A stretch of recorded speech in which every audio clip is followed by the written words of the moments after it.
In today's Fuel the Fire segment of Ignite Success, we have an extraordinary woman. This is Lakesha Burton, and she is the Assistant Chief at the Jacksonville Sheriff's Office and the Executive Director of the Police Athletic League. Welcome, Lakesha. Thank you, Snowden, for having me today. Oh, it's my pleasure. So you are a pretty impressive woman, and you have a long background in police work. So tell us a little bit about your history. Well, I'm a 20-year veteran officer. I just turned 20 years last month, so I'm excited about that. I've had 20 amazing years here. I am the Assistant Chief at the Sheriff's Office over Community Engagement, and I also am the Executive Director of the Police Athletic League, which is a youth-serving nonprofit here. My husband, he's a police officer. We've been married 11 years. Wow. We have 5 kids and 5 grandkids. Oh, wow. I'm busy. You are a very busy lady, Yes. very busy lady. And what drew you to police work initially?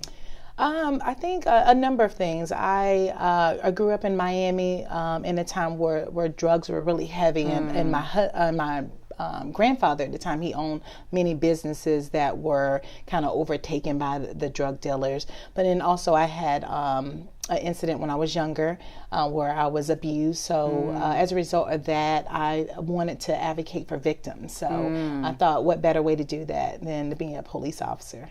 And I know you're a great role model for that. And I think that's so important for youth to see role models like yourself who have gone through difficult situations and challenging environments and have thrived in spite of it. So in today's world with the Police Athletic League, tell us I don't think people know what the PAL does. And I think it's really important that they do, because you make a big difference in the community. Yes, absolutely. So what we do, we basically, bridge the gap, foster positive relationships between law enforcement and the youth in our community through the various resources that we offer, which is we have an education program, athletic program, team leadership, and we have outreach. So through those various outreach programs that we offer, we're intentional about bridging the gap and just developing positive relationships with youth.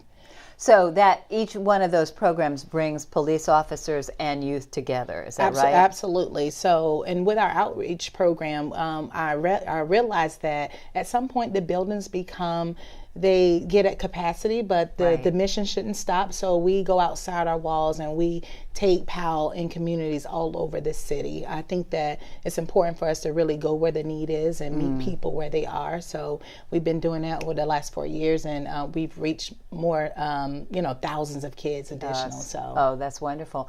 And that ultimately, I think, would have a big impact on how children, as they grow up, view police officers, correct? Absolutely. So when you look at some of the areas of town that that are historically plagued with violent crime, there's a lot of enforcement going on in those communities because there's a criminal element out there. And I think a lot of times young people don't know how to process that. Right. So when they come to PAL or we come out there, they're able to see us in a different light, a more informal way, so they can see that we're human. And it really makes a difference.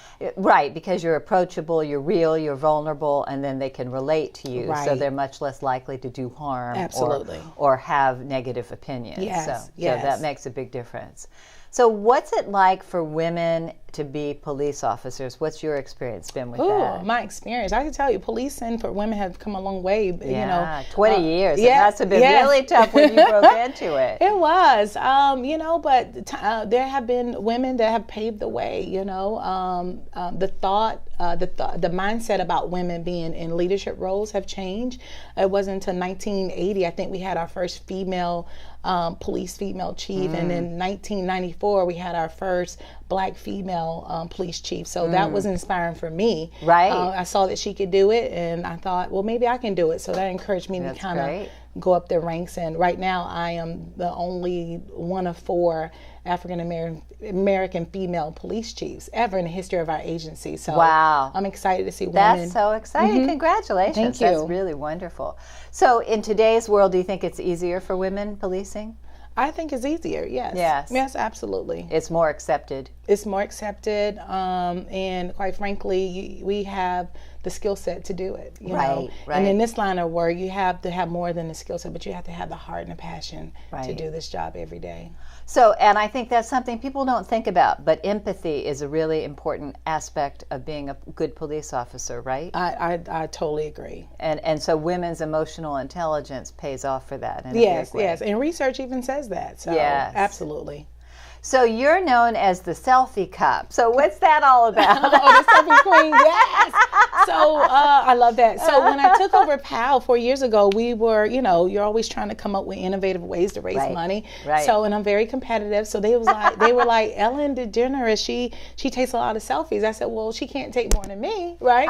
So since then, I was trying to challenge her to probably get on her show to raise money for PAL. But you know what I discovered after taking thousands of selfies, people are now, they kind of expect me to take a selfie. Oh, that's funny. But Snowden, I love the beautiful warm smiles that are generated from selfies and the positive energy. And I thrive off of positive energy. Oh, me too. Mm-hmm. Me too. That's wonderful. It's so inspirational. So I have to get you on Ellen, huh? Get me on Ellen. And we'll get a selfie today. That's right. We'll have to make that goal. So when you go forward for the future, what would you like to see happen here in Jacksonville?